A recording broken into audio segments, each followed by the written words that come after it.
자, 여러분 안녕하세요. 이수용 세무사입니다. 건설업 기업진단, 건설업 기장 전문 이수용 세무사입니다. 누적 기업진단 청건 돌파, 기장은 건설업만 관리하고 있습니다.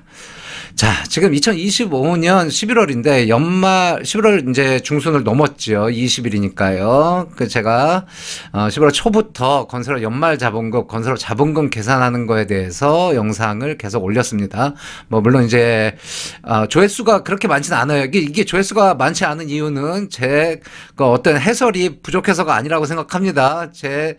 어떤 유튜브 채널이 아직 알려지지 못해서라고 생각하기 때문에, 처음 보시는 분들은 25년 연말 자본금 관련된 영상들을, 통합 영상도 있고, 이렇게 쪼개져 있는 영상도 있으니까 잘 참고해가지고 이번 연말 잘 마무리하시기 바라겠습니다. 자, 그리고 역시 조회수가 높지 않다 보니까 원인을 찾게 되죠. 제 유튜브 채널이 알려지지 못한 거기 때문에 여러분들 많은 홍보 바라고요. 여기 들어오시는 분 한 분도 빠짐없이 구독 눌러주시고 좋아요 눌러주시고 궁금한 거 있으면 댓글 써주면은 제가 아주 폭발적으로 인기 있는 사이트는 채널은 아니니까요. 힘 닿는 대로 다 답변해드리겠습니다. 다시 말씀드리지만 건설업 전문입니다. 여러분들이 질문하시는 거 웬만하면 다 답변해드릴 수 있습니다. 자, 그러면은 연말 자본금과 관련돼서 지금 이 시점이면은 자본금 맞추는 것도 매우 중요하지만 자본금과 더불어 내년 7월 이후 1년 농사를 책임져야 될 재무 비율도 우리는 신경 써야 됩니다. 왜냐하면 12월 31일이 넘어가면 이거 개선 못 합니다. 내년 3월에 결산할 때 해야지 안 됩니다. 유동 비율은 어느 정도 가능하리라고 보여지지만 부채 비율 같은 거 개선하기가 힘들어집니다. 그래서 만약에 이게 부채 비율이 악화됐다라는 느낌이 있다 그러면은 12월 31일 이전에 빨리 조치를 취해야 됩니다. 물론 이제 근본적인 해결 방법은 유상증자가 되겠죠. 부채를 상환하시거나 아니면은 증자를 해서 자본총계를 늘리거나 우리가 이익을 막 늘릴 수는 없지 않습니까? 자, 그래서 이게 유동 비율과 부채 비율이 도대체 어떠한 개념인지, 그리고 이게 우리가 따라장터에서 시설공사, 건설공사, 낙찰을 받은 이후에 어떠한 요소로 작용을 하기 때문에 이렇게 중요한 건지 요거에 대해서 낱낱이 파헤쳐 보도록 하겠습니다. 제가 생각에는 한 20분에서 30분 정도 예상을 하는데, 자, 여러분들 이제 건설업 물론 입찰 많이 보시고 잘 아시는 분도 계시겠지만 건설업 하시면서 요 부분에 대한 개념이 아직 명확하지 않다라고 하시는 분은 2, 30분만 투자하시면은 앞으로 건설업 하시는 내내 유용하게 써먹을 수 있는 거니까 자, 따라오시면 됩니다. 썸네일 자극적입니까? 전혀 자극적이지 않습니다. 저 이런 경우 숱하게 봤습니다. 자, 유동비율, 부채비율이 뭐길래 도대체. 건설공사 낙찰받고 계약 못한 사요. 자, 건설공사는 민간공사야. 여러분들 아시는 분하고 계약하시면 되는 거고요. 그거는 특혜라는 게 없지 않습니까? 민간공사는. 그런데 이 공공공사 같은 경우에는 입찰을 통해서, 자, 국가단체인 경우에는 조달청을 통해서, 지방자치단체인 경우에는 행안부를 통해서, 자, 입찰 창구가, 이제 실무적으로 창구가 운영되는 건 나라장터를 통해서, 자, 발주자들의 계약을 입찰을 통해서, 어떤 계약에 합의가 되고 계약 조건이 맞으면 계약을 할 수 있도록 이렇게 되죠. 자, 그러면은 입찰 여러분들이 입찰을 잘 해가지고 낙찰되는 것도 중요하지만 낙찰되면 뭐합니까? 계약을 못하면 꽝이죠. 그래서 이 조달청에서 이제 국가기관 조달청이고 저쪽 지방자치단체는 또 별도의 어떤 규정이 있는데, 조달청에서는 적격심사 세부 기준이라고 해서 낙찰자가 낙찰됐다고 바로 발주자하고 바로 계약하는 게 아니고 적격 심사를 통해서 이 사람이 발주자가 원하는 공사를 책임 준공을 할 수 있는지 여부를 사전에 검토를 하고 적합하다 싶으면은 어떻게 해요? 계약을 하게 되는 거죠. 그럼 여기서 중요한 게 시공 경험, 실적이라든지 이런 건 여러분들 다 잘 알지 않습니까? 제가 여기서 그거를 다시 말씀드릴 필요는 없고, 그 다음에 경영 상태, 그 중에서 유동 비율, 재무 비율, 유동비율, 부채비율 요 부분이 핵심적으로 작용을 하니까 도대체 이 작용하는 근거가 뭔지를 알아보도록 하겠습니다. 자, 그러면은 그 근거를 알아보기 전에 뭐 제가 일단 결론적으로 핵심적인 재무비율이 유동비율과 부채비율이라고 말씀드렸으니까 유동비율과 부채비율이 도대체 어디에서 나오는지부터 보도록 하겠습니다. 자, 요 교환은 더보기 눌러보시면은 제 홈페이지에 제가 업로드 해놨으니까 거기 들어가셔서 다운로드 받으시면 됩니다. 자, 연말자본금 검토 시스템 해가지고 연말자본금 얼마 맞춰야 될지 계산 못하시는 분들 연락 주시면 됩니다. 이렇게 방법 안내해놨고요. 그 다음에 앞으로 건설업 하시면서 건설 면허 추가할 수도 있지 않습니까? 뭐 개인사업자면 법인전환할 수도 있고요. 뭐 주식회사 하면은 분할 또는 분할 합병 뭐 주식회사가 아닌 회사인 경우는 합병도 할 수 있습니다. 기업진단 어떤 경우도 필요합니다. 저한테 사전진단 요청을 하시면은 제가 적극적으로 여러분들의 재무상태를 사전에 진단해서 보안 여부를 확인시켜 드리겠습니다. 자, 이렇게 해가지고 이제 본격적으로 저와 같이 재무비율에 대해서 알아보도록 하겠습니다. 자, 재무비율 중에서 유동부채비율은 어디서 나오느냐? 이 재무상태표에서 나옵니다. 재무상태표가 뭔지 모른다 그러면은 제 전에 찍어놓은 영상들 많이 있으니까 보고 오셔야 됩니다. 자, 건설업 하시면서 재무상태표가 뭔지 모르면 안 됩니다. 재무상태표 간단하게 정리하면 재무상태 뭐죠? 자산과 부채와 자본, 이거를 재무 상태라고 하는 겁니다. 자, 요 자산과 부채와 자본 일정 시점, 요거는 제가 작년도 기준으로 만들어 놓은 건데 24년 10월 31일 일정 시점 현재 이 회사의 주식회사 한국건설의 자산과 부채와 자본에 관한 사항을 정리해 놓은 표다 이겁니다. 자, 그럼 자산 어디 있죠? 자산 이쪽에 있습니다. 부채 어디 있죠? 제가 여기다 그려놨죠.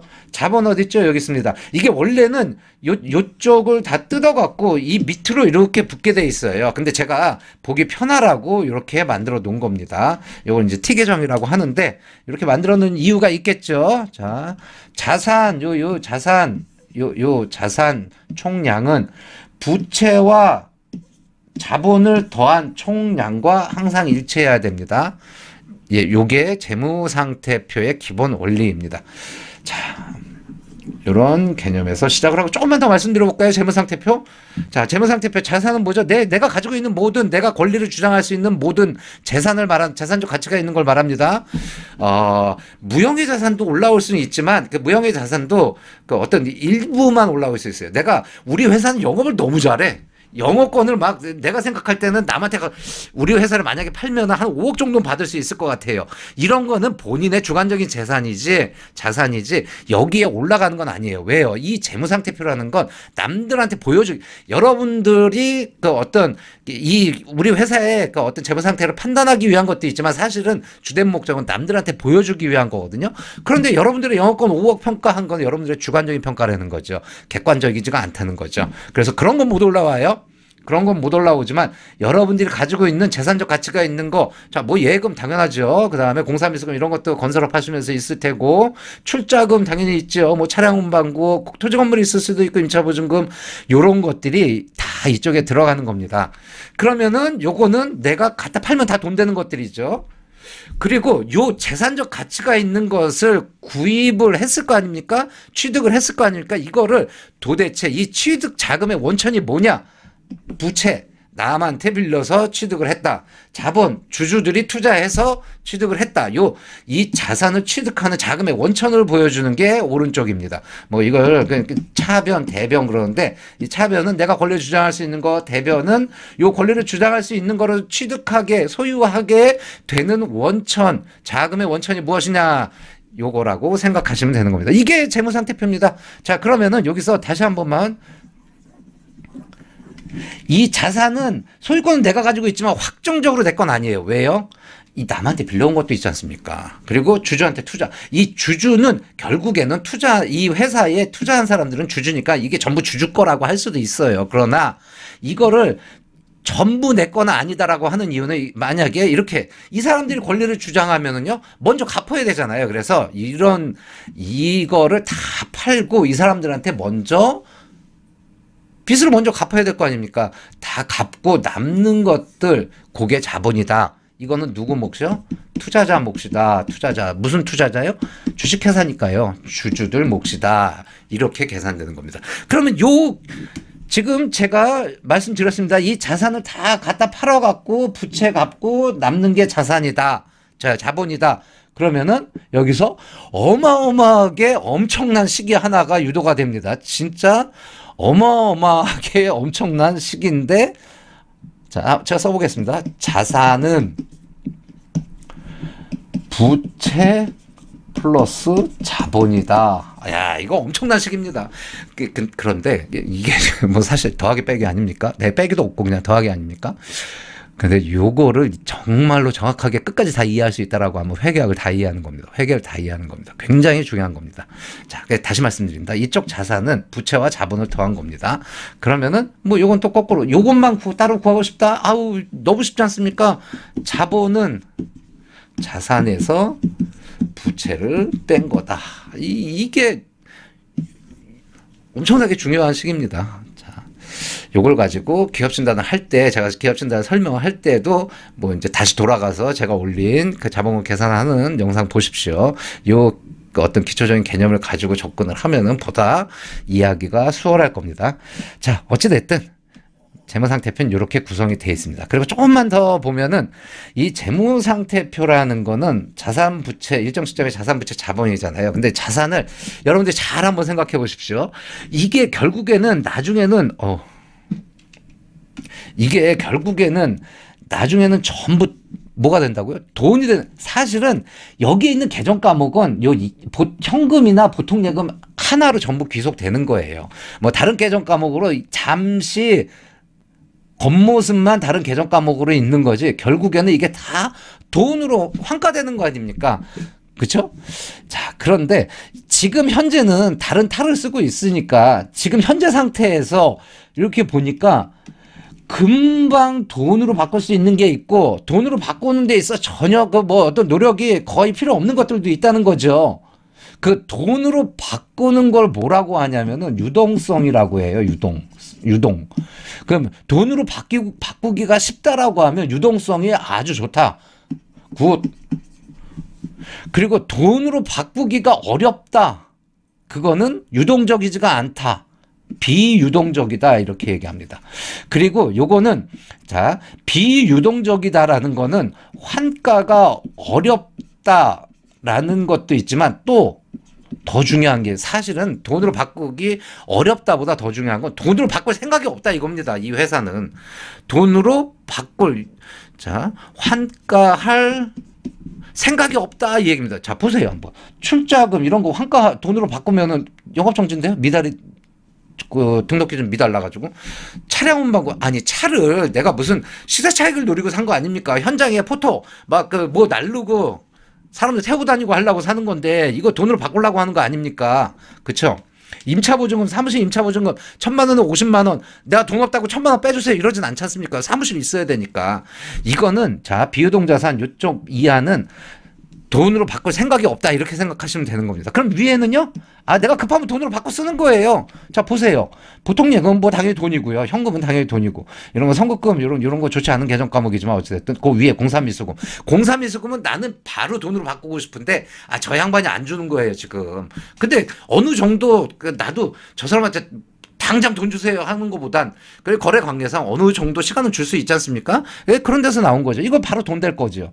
그리고 재고자산도 보면 원재료 미완성공사 이거 뭐 10년 만년 가지고 있다가 나중에 10배 오르면 팔아야지 이런 거 아니지 않습니까?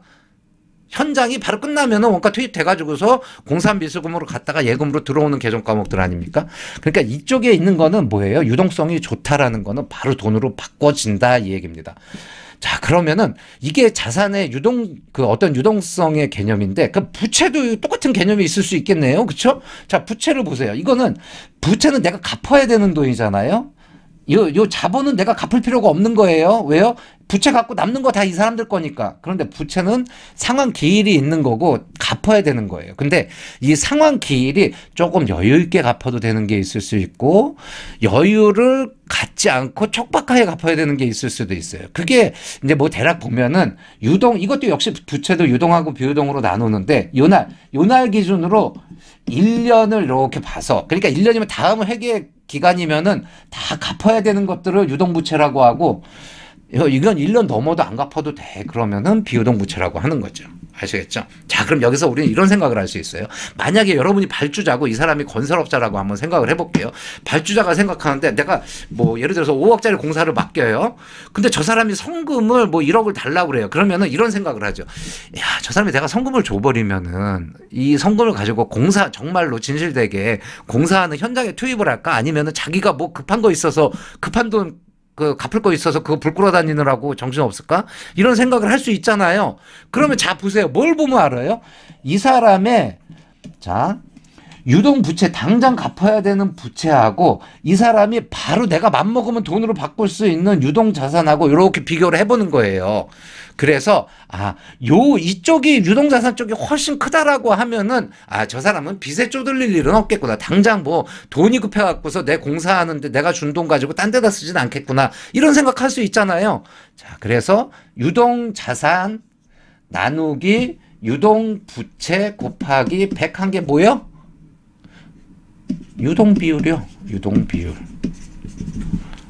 이 유동비율을 보는 이유는 알겠죠? 예를 들어서 유동비율이 100%예요. 그러면은 유동자산하고 유동부채가 똑같다라는 얘기잖아요.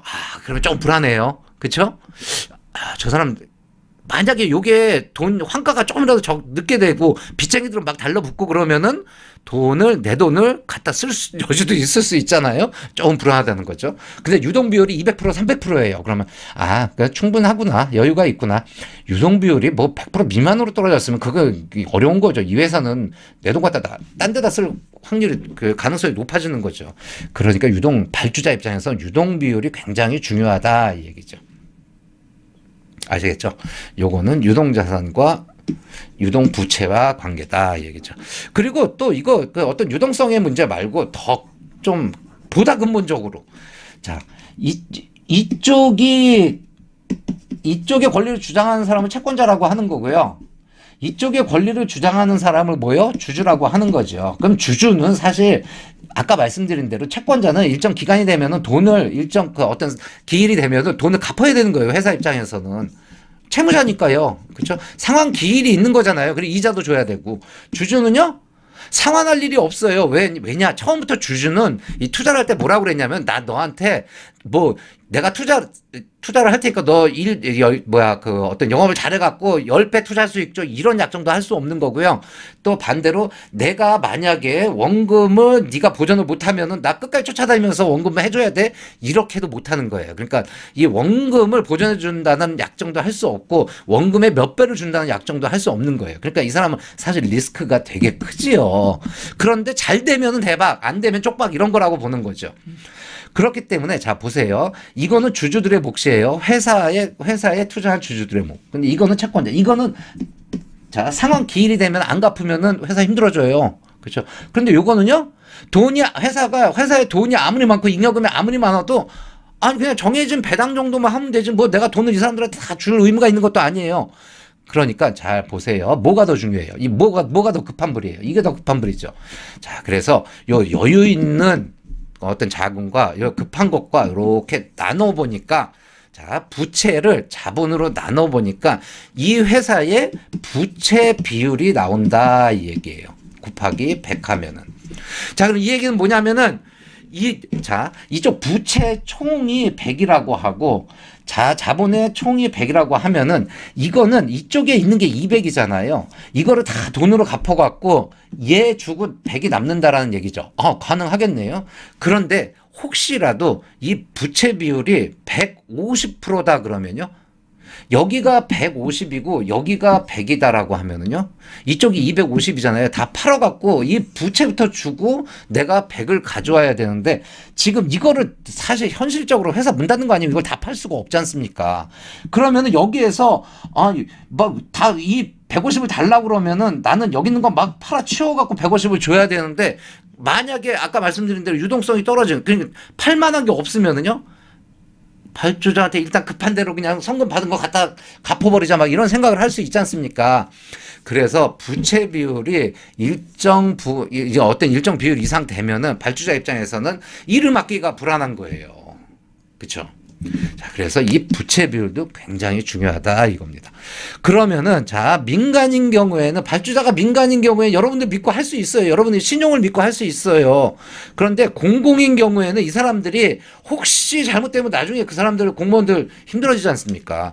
그러니까 객관적인 지표 하에서 나는 이러이러한 어떤 양호한 업체하고 계약을 했기 때문에 나중에 공무원도 면책이 될 수 있는 거고 혹시라도 잘못되면 그래서 자, 이 회사의 경영 상태에 관련된 그 부채 비율과 유동 비율이 계약을 하기 전에 낙찰이 됐어요. 낙찰이 돼서 계약을 하기 전에 요것들을 심사를 해가지고 적격 심사라고 하거든요. 적합한지 안 한지 적격 심사를 해가지고 일정 배점을 주는 거죠. 그래서 그 점수를 다 따면은 아, 문제가 없구나 해서 계약으로 진행이 된다 이렇게 되는 거죠.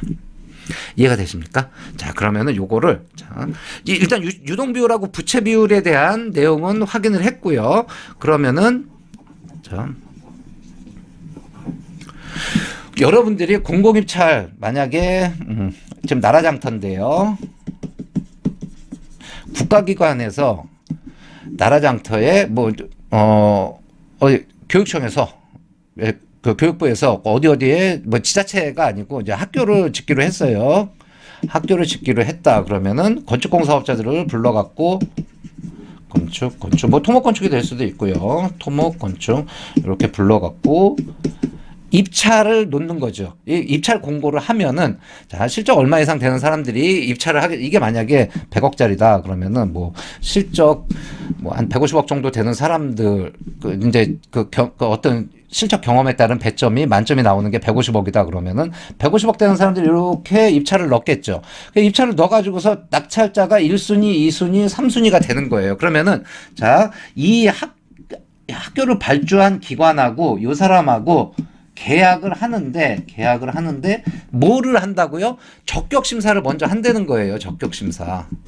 적격 심사를 할 때 아까 말씀드린 유동성이라든지 부채 비율이라든지 자기자본 비율이라든지 이런 것들을 보는 거예요. 그래서 부채 비율과 유동 비율이 굉장히 중요한 지표로 작용을 하는데 이거 그 어떤 배점을 뭐 예를 들어 30점 배점에 몇 프로 정도 되면은 만점이다 이런 규칙이 있을 거 아닙니까? 거기서 만점을 따지 않으면은 계약을 하기가 상당히 힘들어진다는 거죠. 그래서 여기서 만약에 감점이 생기면은 1순위에서 2순위로 넘어가겠죠. 2순위 땡큐죠. 1순위에서 나는 2순위에서 막 열받아서 죽겠는 땅을 치고 있는데 1순위가 만약에 감점 받아갖고 탈락을 했다 그러면 2순위가 계약을 하고 이 사람이 적격심사를 다시 받겠죠. 이런 구조로 간다는 거죠. 그러면은 자, 우리가 국가기관인 경우에 조달청이라고 했으니까 조달청의 적격심사 세부 기준이라는 게 있습니다. 거기에서 제가 올려놓을게요. 제가 적격심사 세부 기준 전문 그 앞에 규정하고 그 다음에 우리는 이제 거기 별지가 있는데 별지를 제가 몇 개를 보면서 말씀을 드릴 건데 그 전에 자, 유동 비율과 부채 비율은 그러면은 자, 조달청에서 이 회사 하나하나마다 입찰을 볼 때마다 요 재무제표 가져오세요 해서 유동비율 계산하고 부채비율 계산하고 이렇게 하는 건 아니에요. 그럼 어떻게 해요? 여러분들이 해마다 2월 15일까지 기성실적 신고하고 실적 신고 하지 않습니까? 그 다음에 법인인 경우에 4월 15일까지, 개인인 경우에 5월 31일, 6월 30일까지 2차 실적 신고할 때 재무제표 다 들어가잖아요. 그 재무제표가 다 들어가면은 자, 종합건설협회 보내 대한전문건설 종합인 경우에는 대한건설협회 보내 전문인 경우에는 대한전문건설협회 시도회 그다음에 설비협회 이런 데서 이 경영상태 등의 확인서를 작성을 해요. 그래서 이 업체의 부채 비율 이 회사 아까 제가 말씀드렸지 않습니까? 부채 총계 그다음에 자기자본 아까 그 자본 총계 이렇게 나눠 갖고 곱하기 100 하면은 부채 비율이 나오는 거고요. 자, 유동자산 유동부채 곱하기 100 하면은 유동비율이 나오는 거죠. 그래서 여기 찍히는 거예요. 이렇게 찍히는 거예요. 만약에 이 회사가 부채 비율이 150%고 너무 높죠. 이러면 아무것도 못해요. 부채 비율이 60%고 유동 비율이 200%다 그러면은 요게 찍히는 거는 자 보세요. 잘 들어보세요. 아까 제가 법인인 경우에 4월 15일까지라고 그랬죠. 그러면 여러분들은 지금 만약에 경영상태 확인서를 발급받으면은요. 올해 4월 15일까지 신고했던 24년 12월 31일 재무제표에 대한 내용이 여기 반영이 돼 있는 거잖아요. 그러면 그게 언제? 1년 동안 내년 3월 31일 법인세 신고가 끝나고 4월 15일까지 제출되는 25년 12월 31일 지금 앞으로 한 달 남은 25년 12월 31일 기준 재무제표가 여기에 올라가기 전까지 1년 동안 사용한다는 거죠. 자, 그러면은 내년 이게 보통 7월 정도에 갱신이 되는데 6월 말 7월 초에 갱신이 되는데 내년 7월 1일이라고 가정을 하면은 7월 1일까지는 지금 24년도까지 쓰는 거예요. 그러면은 내년 7월 1일 이후에는요. 지금 25년 12월 31일 재무제표에 있는 금액이 반영이 되니까 지금 12월 31일 이전에 유동비율하고 부채비율이 안 좋다라고 하면은요, 가결산을 해보셔야 돼요. 그리고 올해 만약에 대출이 좀 많이 늘은 것 같다, 아니면 내가 외상태를 많이 지급을 못한 것 같다라든가, 이런 그 다음에 우리가, 내가 이번에는 설비에 좀 많이 투자를 해가지고 유동성이 좀 떨어지는데, 뭐, 요런 어떤 감이 있지 않습니까? 그리고 감이 없더라도 세무사 사무실에 말씀하셔서 뭐 11월 말 정도 가결산 재무제표를 받아서 유동비율하고 부채비율을 체크하는 거예요. 어차피 해야 돼요. 여러분들 건설업 자본금 계산하기 위해서도 사전 건설업 자본금 계산해서 또 보충해놔야 되지 않습니까? 그거 하면서 재무비율도 보는 거죠. 봐가지고, 내년에 이 정도면은 우리는 여유 있게 그 적격심사에서 만점 받을 수 있겠다라고 판단을 할 수가 있는 거죠. 그러면은 도대체 만점이라는 거는 뭐와 비교하는 대상이 있어야 될 거 아닙니까? 그렇죠? 그 비교하는 대상은 어떻게 정해지냐면, 자 보세요. 여러분들이 이게 만약에 그냥 실내건축공사업이라고 해볼게요. 실내건축공사업이면 아까 말씀드린 대로 법인인 경우에 4월 15일, 개인인 경우에 5월 31일, 6월 30일까지 재무제표 다 들어가죠. 그러면은 국토부에 모든 재무제표가 다 취합이 돼 있을 거예요. 그거를 그중에서 실내건축공사업만 뽑아요. 실내건축공사업만 뽑아갖고, 자, 이 경영상태 개별적으로 경영상태 개별 업체별로 경영상태 확인서 작성할 때 부채비율, 유동비율 다 작성됐잖아요. 전국에 있는 실내건축공사업자들의 유동비율, 부채비율을 다 더해서 나누면 평균 비율이 나올 거 아닙니까? 그래서 자 보세요. 우리는 60이지만 다른 사람 40일 수도 있고 70일 수도 있고 30일 수도 있고 다 해보니까 전체 우리나라의 25년 10월 31일 기준 재무제표를 다 평균 내보니까 55%다 그러면 이게 업종 평균 비율이 되는 거예요. 업종 평균 비율. 그래서 이 비율과 우리 회사 비율, 만약에 아까 60%라고 했는데 이거를 40%라고 해볼게요. 우리 회사가 40%다 그러면은 55%보다 40%는 부채 비율이 낮은 거니까, 부채 비율이 낮을수록 좋은 거니까 나는 만점 다 받겠네 이렇게 할 수 있다는 거죠. 10억 미만일 때 유동 비율은요, 전체 실내건축공사업 유동 비율, 우리나라에 있는 그 실내건축공사업을 다 평균 내보니까 25년 10월 31일 말 기준으로 150%가 나왔다라고 하면은 어떻게 해요? 우리 거를 비교해 보는 거죠. 그래서 200%, 우리 계산해보니까 200%다. 그러면 우리가 크니까 유동 비율은 클수록 좋은 거니까 우리 만점 10억 미만일 때 이렇게 가는 거죠. 그러면은 만약에 거꾸로 업종 평균 비율이 55%인데 우리가 50% 나왔어요. 그러면은 부채 비율이 60%가 나왔어요. 그러면은 더 안 좋은 거잖아요. 그럼 여기서 감점이 생기잖아요. 마이너스 몇 점. 여기 생기잖아요. 요 감점이 생기면은 바로 계약을 못한다 이렇게 생각하시면 돼요. 그럼 그 기준이 도대체 어디 있느냐. 자, 여기서 두 가지 요소를 제가 말씀드렸어요. 업종 평균 비율, 비교 대상이 되는 업종 평균, 전국에 있는 업종 평균 비율과, 자, 그 다음에 요 감점이 어떻게 발생하는지 요 두 가지만 확인하면 다 끝나는 겁니다. 자, 요게 그 날짜 볼까요? 건설업인데, 건설업 작년 6월 30일 날 누가요? 조달청장이 공고를 한 거예요. 보면은 종합건설업은 종합건설업 5개인데 건축, 조경, 토건, 산업환경, 그다음에 또 뭐 있죠? 토목, 요 5개 다 해가지고 그냥 업종 다 합해서 부채비율 110%, 111.36%, 유동비율 135.45%. 그러니까 우리 회사의 부채비율이 이거보다 높으면 안 돼요. 유동비율이 이거보다 낮으면 안 돼요. 아시겠죠? 요 두 개만 보시면 돼요. 두 개. 뒤에 거 다 그렇게 뭐 의미가 없진 않은데 그렇게 큰 의미는 없다 이거예요. 자, 종합은 그냥 5개의 업종 다 요구하고 비교하시면 됩니다. 전문은요, 집안조성 부채비율 61.3. 오, 굉장히 낮아요. 유동비율 209. 굉장히 낮은 겁니다. 부채비율. 자, 그럼 부채비율이 우리가 만약에 70%다. 그래도 그 자기 자본 대비 30% 여유가 있는데 그래도 안 돼요. 61%까지 떨어져야 돼요. 이것도 계약 못 하는 겁니다. 뭐 실내건축, 금속지붕, 도장습식방수석, 조경식재, 철콘 뭐 이렇게 다 있지 않습니까? 철도계도 이런 거는 설비가 아무래도 많이 들어가니까 부채 비율 뭐 대량의 설비가 들어가면 아무래도 대출 받아야 되지 않습니까? 그러니까 이런 것들 고려한 거죠. 철강 구조물도 그렇고. 뭐 여기 있는 거는 특이한 경우고 나머지는 부채 비율이 상하수도 보세요. 55.6%입니다. 55.6. 뒤에서 보시겠지만 10억 넘어가면 부채 비율이 50%거든요. 요거에 50%가 기준이 돼요. 그러면은요. 27.53%막 이렇게 되는 거예요. 이거 힘들어지는 거죠. 유동 비율은 그나마 그래도 좀 낫죠. 유동 비율은 요거에 150%가 10억 이상 되면 150%거든요. 자, 이렇게 해서 평균 비율. 그 다음에 뭐 이런 것들 전문건설 전체 요거는 이제 종합 입찰용 이렇게 돼 있고요. 기계 가스 설비 이렇게 나와 있고. 이건 문화재 예술이 4번 있는데 이건 보시면 되고요. 그 다음에 요거는 이제 전통소, 전기 소방 통신도 이렇게 소방, 정보통신, 전기, 전통소도 이렇게. 근데 전통소 조금 늦게, 전통소도 건설업하고 똑같이 여러분들 이제 건설업 하시면서 전기, 통신, 소방도 등록하신 분들 계시지 않습니까? 이분들도 전부 다 건설업과 똑같이 실적 신고하고 다 해요, 협회에다가. 그런데 이 협회는 조달 청장이 뭐 자료가 좀 늦게 들어오는지 7월 30일, 아까 전에 6월 30일인데 한 달 뒤에 나오죠. 자, 그 다음에 이렇게 평균 비율하고 비교를 하는 겁니다. 그럼 지금 제가 말씀드린 것처럼 요거는 작년, 이 건설업으로 한번 얘기를 해야죠. 작년 6월 30일 날 나왔으니까 6월 30일부터 이 기준이 적용되는 거예요. 평균 비율이. 그럼 이게 언제예요? 내년에 6월 30일 날 또 나올 거 아니에요. 그러면 6월 29일까지는 요거를 쓰는 거죠. 그렇죠? 그리고 그 내년 그러면 이번에 연말에 결산할 때 자, 내가 실내건축공사업인데요. 만약에 68.71%에 딱 맞춰 놨는데 부채 비율. 내년에 부채 비율이 이거보다 떨어지면 어떡합니까? 그럴 수도 있잖아요. 뭐 근데 이제 아무래도 좀 올라가지 않을까 싶어요. 이제 작년 올해부터 경기가 좀 안 좋아서.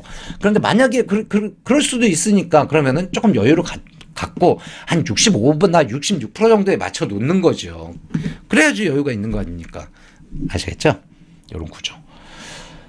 제가 뭐 한 30분 안에 끝내려고 그랬는데 시간이 조금 더 늘어지는데 자, 이게 한 번만 들으면 다 이해되는 거니까 조금만 더 하겠습니다. 자, 그래서 그 조달청장이 적격 심사를 어떻게 하는지에 대해서 세부 기준을 만들어 놓은 게 있어요. 그 중에서 경영상태 평가 기준, 요 아까 말씀드린 부채 비율, 유동 비율이요. 자, 요거 가지고 자, 입찰 추정가액이 100억부터 50억 이상인 그 100억에서 50억 사이인 공사는 어떻게 하느냐? 자, 부채 비율은 배점이 22점입니다. 유동 비율은 배점이 21점입니다. 그다음 뭐 영업 기간 이런 거 있는데 이거 업력 어느 정도 되는 사람들 오는 거니까. 자, 우리는 지금 보는 게 이거니까요. 보세요. 부채 비율 먼저 볼까요? A, 자, 100억 입찰 공고가 100억부터 50억 사이에 있는 거면은 A 등급 만점 받으면은 22점 다 먹는 거잖아요. 이렇게. 야, 이거를 만약에 못 먹으면은 19.7점으로 요 50%에서 75% 사이 되면은 감점이 2.3점 생기는 거 아닙니까? 이건 치명적이에요. 그냥 이 순위로 넘어가는 거예요. 회복 안 돼요. 그럼 이거 다 먹어야 돼요. 다 먹으려면요 50% 미만인데 50% 미만이면 뭐요? 아까 전에 말씀드린 거, 자, 뭐의 50%냐면은 지금 뭐 실내건축을 예를 들었으니까 계속 실내건축을 예를 들을게요. 그리고 건축 한번 예를 들어볼게요. 건축이 좀 예민하니까. 이게 68.71%잖아요. 지금 부채 비율이. 그럼 이거의 업종 평균 비율의 50%. 그러면은 요게 34. 얼마가 되죠? 34.305가 되나요? 뭐 아무튼 이 정도라고 해볼게요.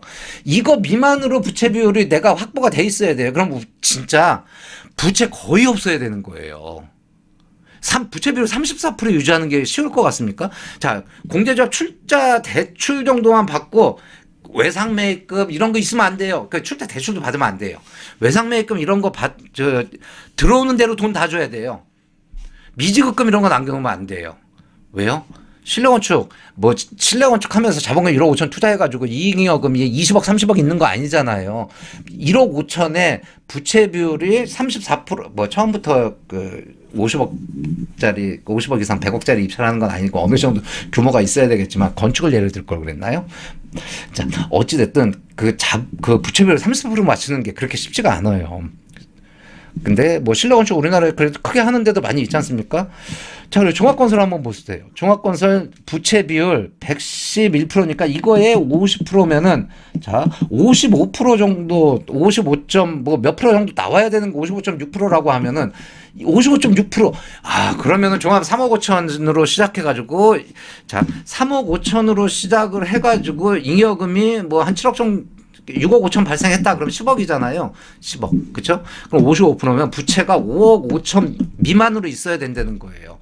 그러면은요, 이게 만약에 10억짜리면 내가, 사무실 월세 내기 싫어갖고 10억짜리 건물 사고 5억 대출 받으면 게임 끝이에요. 이거 입찰 못 하는 거예요.